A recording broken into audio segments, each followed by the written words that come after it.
سلام دوستای خوبم، امیدوارم هر جای این دنیا هستید حال دلتون عالی باشه و ایامتون رو به شادی و خوشی سپری کرده باشید. امروز اومدیم کلن بگردیم ببینیم نیایشمال به چه صورت هست و داخلش چطوریه. یه پاساژ جدیدالتأسیس که تازه راه افتاده و تعریفش رو خیلی شنیدیم که خیلی لوکسه و خیلی خاصه. بیاد ببینیم که نیایشمال چه امکاناتی داره.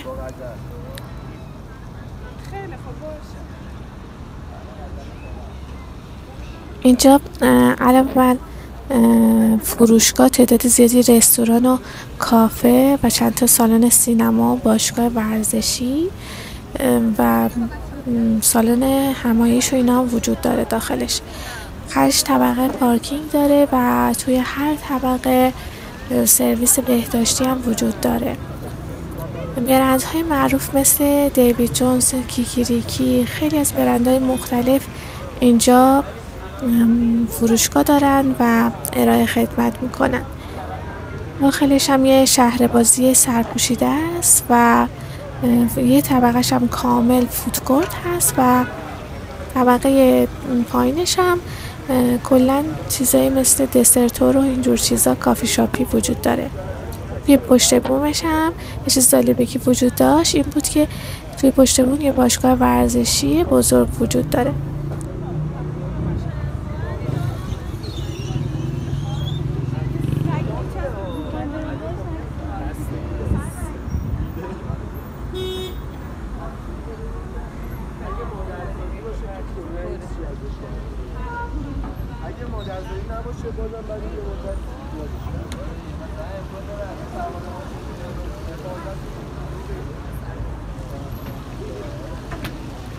اگه بخواید با ماشین شخصیتون به اینجا بیاید باید خودتون رو به غرب تهران برسونید، یعنی توی بزرگراه رفسنجانی، و خودتون به چهارراه جنت آباد یا همون ایران پارس برسونید.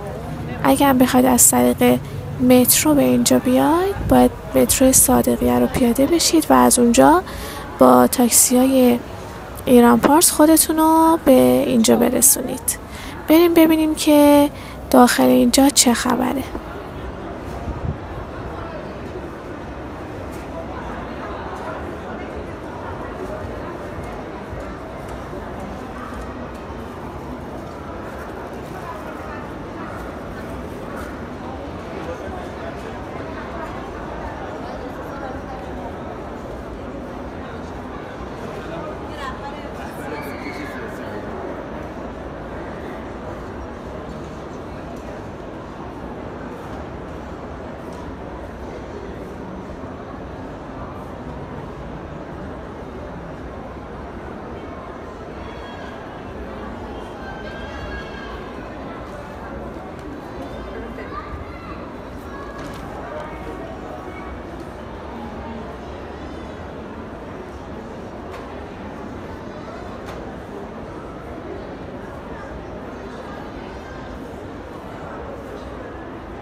این پاساژ واقعا بزرگه و من اگه بخوام کل اینجا رو براتون ویدیو بگیرم خیلی طولانی میشه و کلا شما خسته میشید. خیلی بزرگتر از این چیزی که فکر میکردم بود و کلا مغازه هاش مثل ایران مال بود و این حالت رو داشت، لوکس بود. ولی خب یه مشکلی که داشت، ولی خب هنوز چون شروع گرما حالا ما بین بهار و مثلا تابستون هستیم، تهویه اینجا کلا خوب نبود، شاید هنوز شروع نشده بود. یه مشکلش که امروز که من رفته بودم این بود که خیلی گرم بود داخلش، ولی احساس میکنم هنوز شروع مثلا چون فصل تابستون نیست روشن نکرده بودن اینجور چیزا رو.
با وجودی که تازه اینجا حرف زده یه مدتی هست، بین مردم تونسته که رضایتشون رو جلب کنه و میبینید که خیلی هم شلوغ هست. مثلا من رفته بودم روبروی چیتگر هست، روزمار، اونجا خیلی خلوت بود، یعنی انگار هنوز نگرفته بود. اینجا خیلی با اونجا فرق داشت و خیلی شلوغ‌تر بود و مردم زیادی اومده بودن.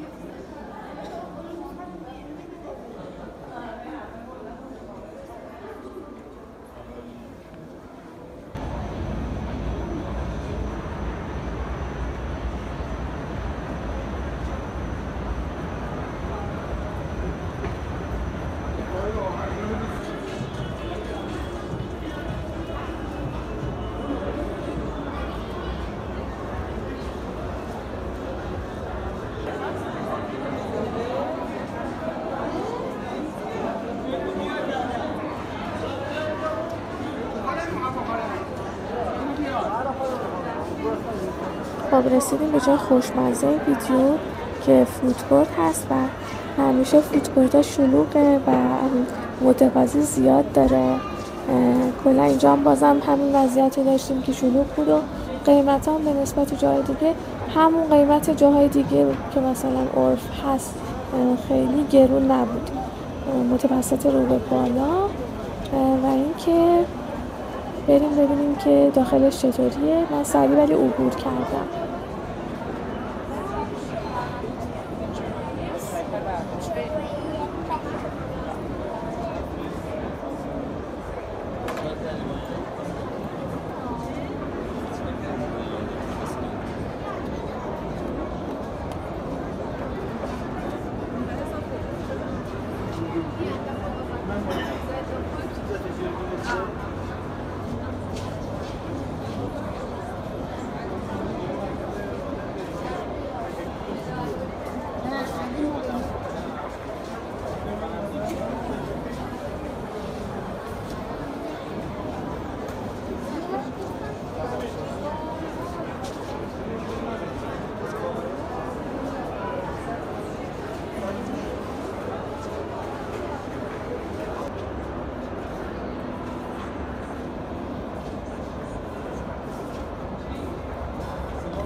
خب این طبقه هم سینماش هست که کلا یه مغازه‌های مثلا اینطوری طور هم داخلش هست.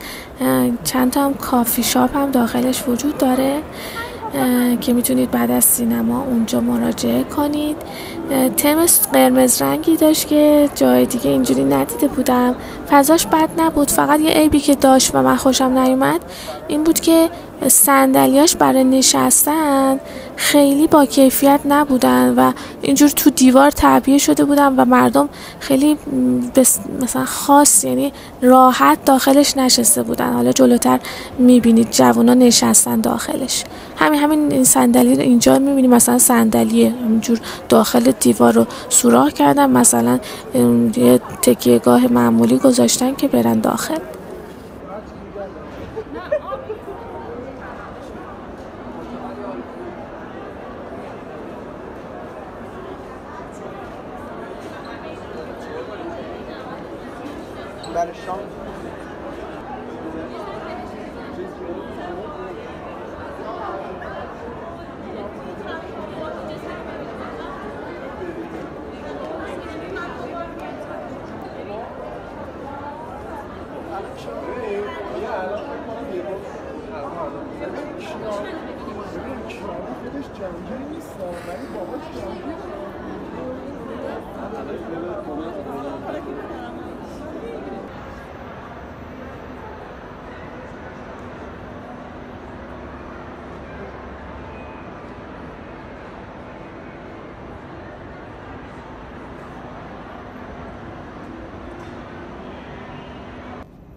خب میریم پایین ببینیم طبقه همکفش هم چه خبره. من از بالا نگاه کردم که دیدم شلوغ هست. داخل طبقه همکفش کلا فضای کافی شاپ تور هست، یعنی بیشتر دسر و اینجور چیزا وجود داره. یه مغازهای خاص سنتی هم داخلش هست و سبک و سیاقش هم حالت ایتالیایی بود، یعنی دیوارام رنگ مثلا خاصی داشت. کلا سبکش خیلی اروپایی طور بود، به نظرم قشنگ بود. الان یکم مثلا شبه، یکم فضای پایین تاریک هست.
آسانسور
آسانسور این بالا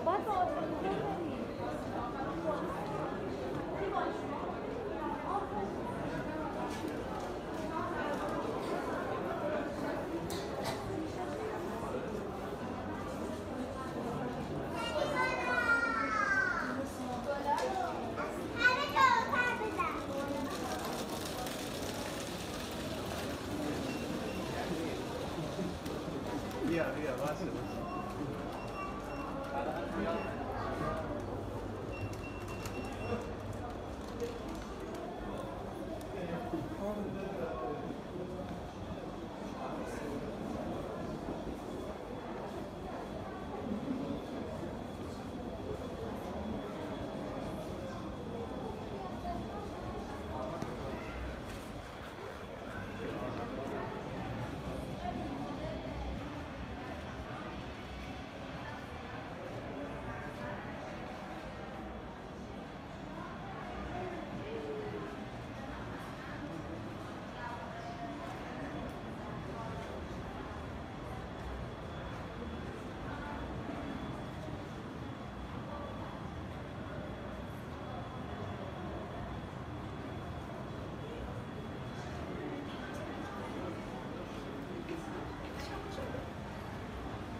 خب دوستای خوبم، کم کم داریم به آخر این ویدیو نزدیک میشیم. امیدوارم از دیدن این ویدیو لذت برده باشید و به دردتون خورده باشه و اینکه اگر دوست داشتید برای حمایت بیشتر کانال منو سابسکرایب کنید، برام کامنت بگذارید، خوشحال میشم و ایامتون به شادی و دلتون خوش و جوبتون پرپول. دوستتون دارم. خدا نگهدار. مواظب خودتون باشید.